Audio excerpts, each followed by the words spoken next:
Alright folks, here we are. Did something a little different today, well tonight. Show you what I occasionally have to do for my primary clients. It's night mow.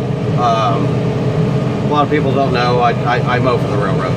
So, you know, that's where most of my work comes from. But I do mow for the railroad, and I pretty much taken over the entire region.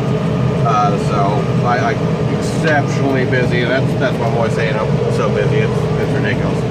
But yeah, we're to stay on schedule. Occasionally, I do have to occasionally do my night mow, and it's the case 115C Bush Hog 3308. Mowing exceptionally well as always. But yeah, we're night mowing tonight. And I got about a 25 acre field. Well, it's 25 by the map, but it's about 18, 20 that's actually mowable. But it's exceptionally tall. I've been kind of a little behind schedule this year. This was supposed to be mowed in July. It's now October 1st, almost the 2nd. But yeah, we're doing a little bit of night mow. And we'll probably be here till 2, 3 o'clock in the morning. And then, but I wanted to show a little bit of what happens when you get behind schedule and you don't mow when you're supposed to mow. So, been exceptionally busy this year. It's great. You know, money's coming in, but you know, still got a lot of equipment to pay for. But the section coming up here is pretty much as tall as the cab of the tractor. So I've actually had to gear down quite a bit to second gear. And then gear down to the bottom end of second gear to make sure it actually looks okay. Supposed to mow it again here in October anyways, and this is the July cut, so I'm probably going to mow it again within the next, 25, 30 days, which is fine. But this particular cut is the problem. So, but you know, this tractor's got big gobs of horsepower for an 8-foot cutter. I mean, it's going from as tall as a tractor. Let me see if I can get down to a little bit better view. This is like, you know, eye level here, and see what I'm seeing. I mean, it's just, I have to push the stuff over to be able to mow what I'm mowing. And then, you know, I'm just crawling. I'm like 3.1 miles an hour to be able to go through. Now, the tractor will go faster. The tractor will definitely go faster. And I got, you know, just that stocky stuff left over. But I'll get that on the next cut. But if you get behind on your mowing, this is the result. I hate to say it, that it's on my own damn fault, but it's you know, a product of your own success slash just busy schedule, I guess. I need to buy another tractor. I really need to buy another tractor. But yeah, exceptionally busy this year. Tractor's running great, even though it's time to do a little bit of servicing on it. I kinked a hydraulic line. It's a steel hydraulic line. So it yells at me if I go back to idle. I got to keep it about 1,000 RPMs. There's no leaks. There's no problems. I got to keep my RPMs up just a little bit, just so the computer doesn't yell at me. And you know, this tractor, by the book, says it's a 600-hour oil change, but the computer is already yelling at me, telling me I need to do a oil change, which I did the first of the year, and I have not put 600 hours on it this year. I've put a fair amount of hours on it this year, but not 600. So it's probably due for an oil change. You know, it probably wouldn't hurt. It probably, you know, honestly, I'm creeping up on not too far from 1,000 hours.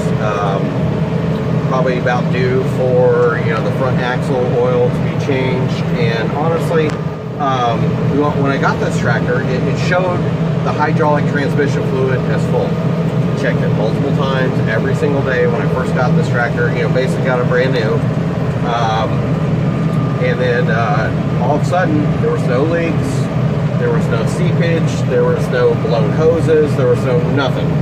All of a sudden, I wound up having to put 9 gallons of hydraulic transmission fluid in this tractor.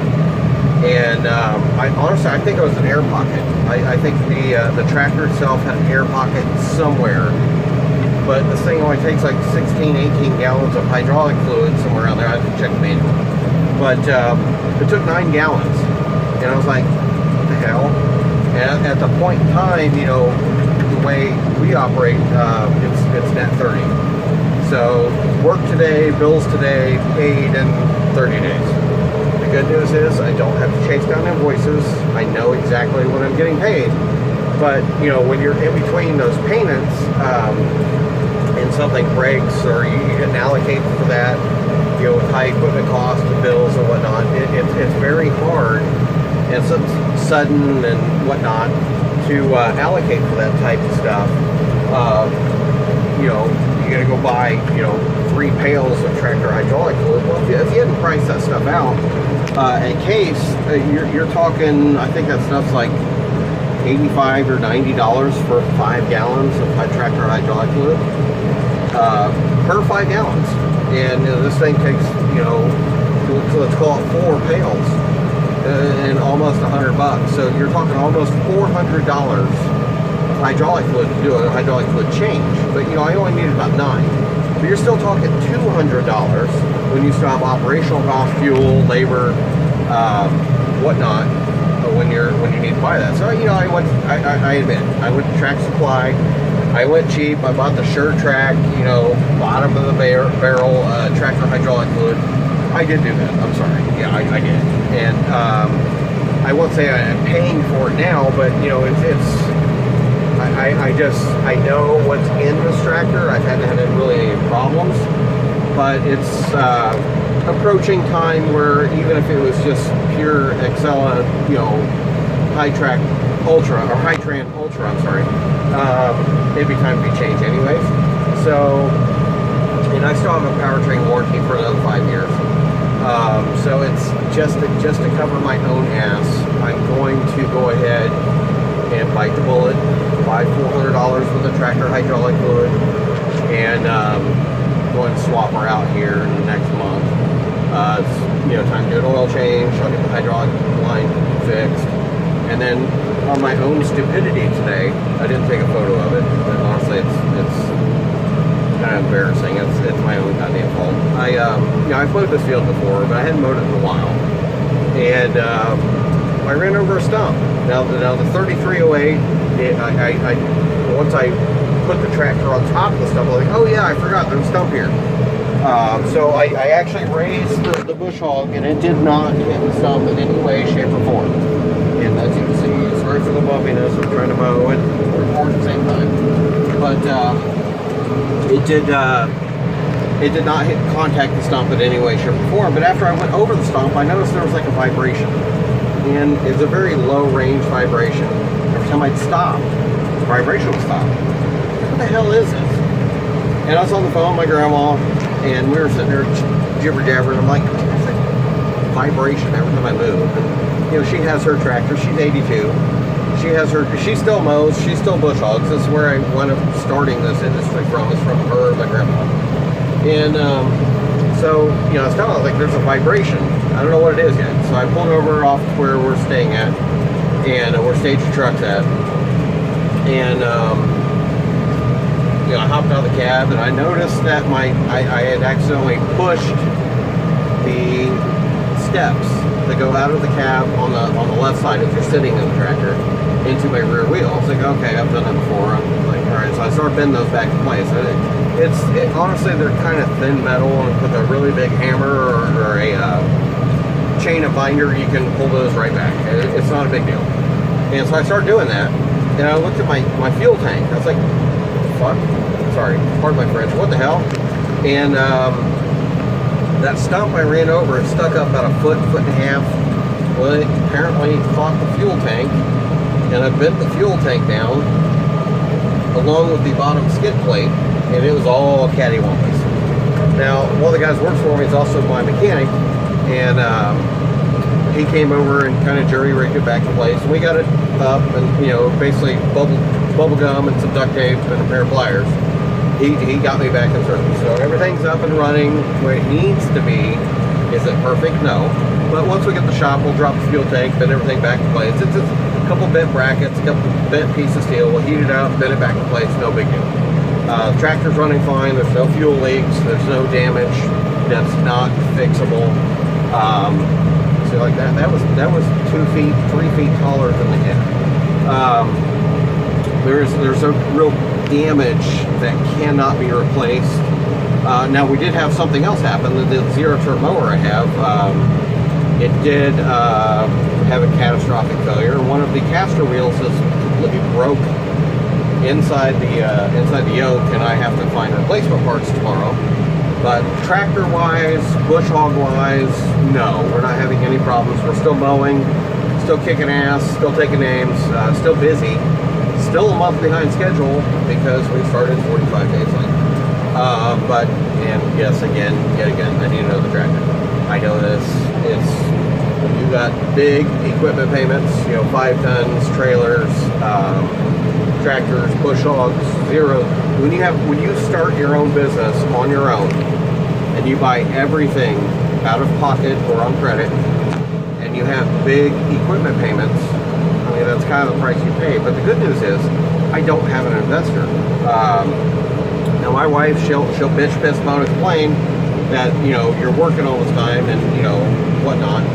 And I'm like, look, you wanted me to invest in things, I invested, and in the end, this will pay off. It takes a while to pay off, a $100,000 machine.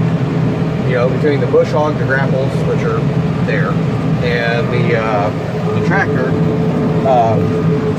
you're talking $100,000 on one machine, just one machine.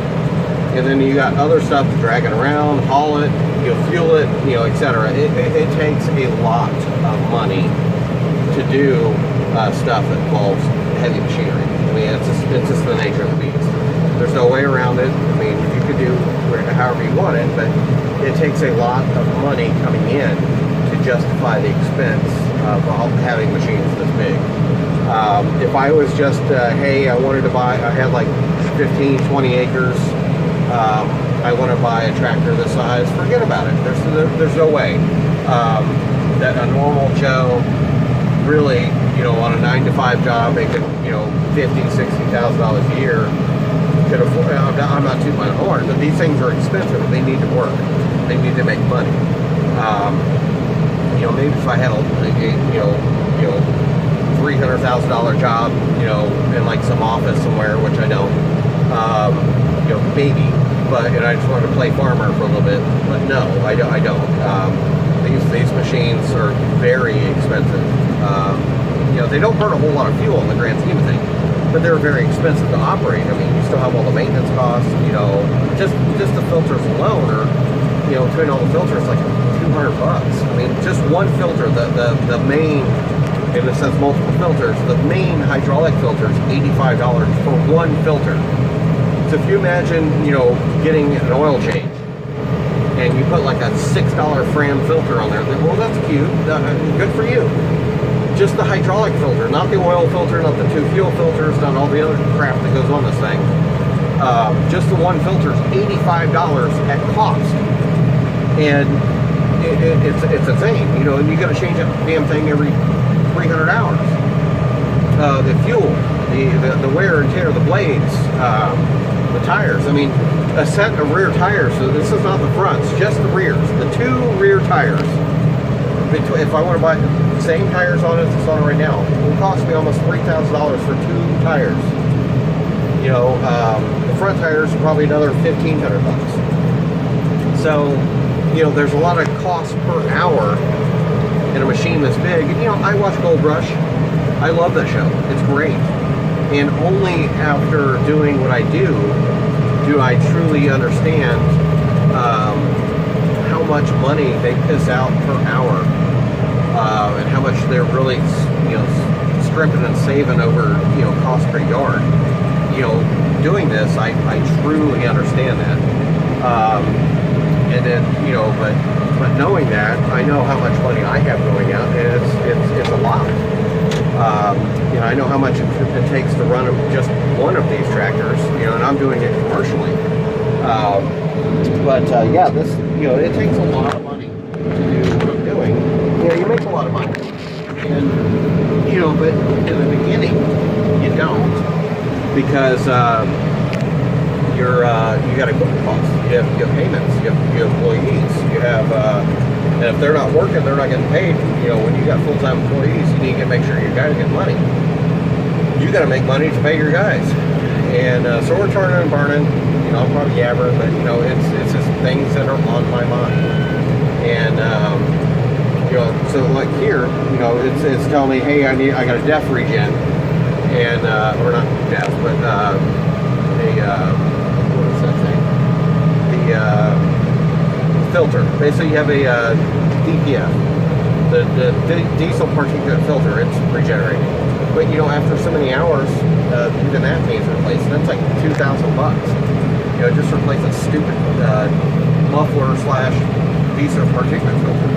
I mean, it takes money to run these things, and you know, or when you hit something, you're like, hey, I'm gonna go out and make $500 in an hour. Yeah, well, that's cute, but then you're like, oh crap, I hit a piece of rebar. And now I screwed this up, or I hit a manhole cover, and now I got to buy a new set of blades. And oh, it's $200 there plus labor. And it's difficult. It's frustrating sometimes. It seems like you make $1 and you got a bill for 99 cents right behind it. So some days it is very, very frustrating. And you know, you're very busy, and then but. You know, I've told a lot of people, you know, if a machine costs, let's make the math simple. A machine costs $10. Well, you have to literally make $20 before that machine starts making money, because you have all the operational costs, and then you have to pay for the machine. So that machine literally has to make $20 before that machine even starts making $1 for you personally. It's insane. So if you up the numbers, you up the number it needs to make. I mean, it's just, you know, math. But it's, you know, like this. So I'm making a pretty penny on this. So, you know, it's contract rate, and it's a lot of mowing. I'll probably be here until maybe 2 o'clock in the morning, night mowing. And it's about, well, it's 9:12 my time here locally. If they're an hour behind. But for me, personally, it's 9:13 for me, p.m.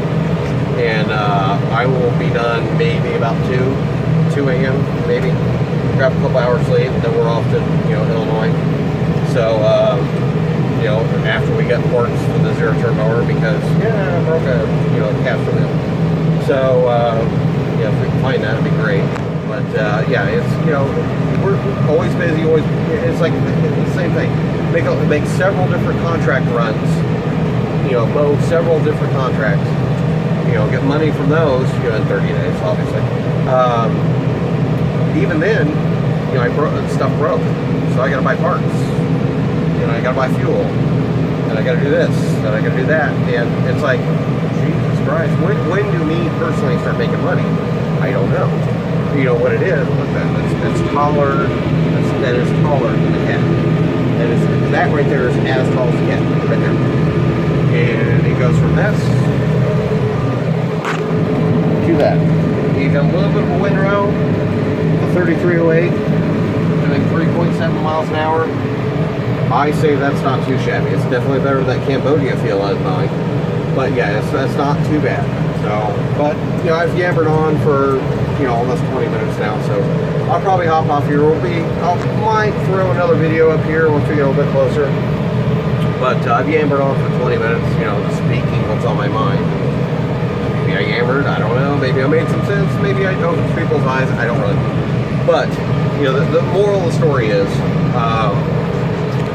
big equipment equals big bills. Takes a lot of money coming in, you know, but once that machine is actually paid off, once that machine is paid for, and you're still rocking and rolling, kicking ass, taking names, that's when the business really becomes profitable. Do I make some? Yes, some. Do I want to make more? Absolutely. Especially another tractor, I can turn and burn every single day, every day. When the days I can't physically do it, you know, the guys can be running it. If the guys can't run it, you know, I'll be doing it. And it just comes down to constant money in. But again, the concept is the same. Huge equipment, huge amount of money to be generated before you actually start turning profit. So, and in the grand scheme of things, compared to a Steiger, this thing's like a toy. But, to the average, hey, I got 5 acres, I'm going to go buy a tractor, so I buy a B series Kubota, or a BX Kubota. This thing's like freaking massive. But yeah, it's interesting to say the least. Apparently have a night court, and that's like a correctional facility or something, for the sheriffs down here. But, there's a bunch of people out there, bike racks smoking, and apparently, I don't know why, but people there. I'm mowing a field, and this is what I'm doing, and stuff that's supposed to get the cab tractor. And but yep, that's what it turns into. Pace 115C, bush hog 3308. Can't really tell because it's covered with grass, but hey, it is what it is. Making money, kicking ass, taking aim. Still busy. October 1st. Still working on this is the July cut for this particular contract. But everything else I have up to September, and but yeah, I might finish this off a little bit later, but I got another 15 acres or so to mow of this, of that right there. And that's what I'm mowing. It's grass, but Jesus Christ, that is Asnall's tractor. So that's what I do. Full-time job of this. I got another full-time job that I do. Been doing that for 15 years, but this is a full-time job in and of itself. Is mowing really called shit. That's what I do. So, but yep, there we go. So I'll touch back with you probably a little bit later tonight, or if not, we'll hit you up tomorrow. All right, take care. See you guys later. Bye.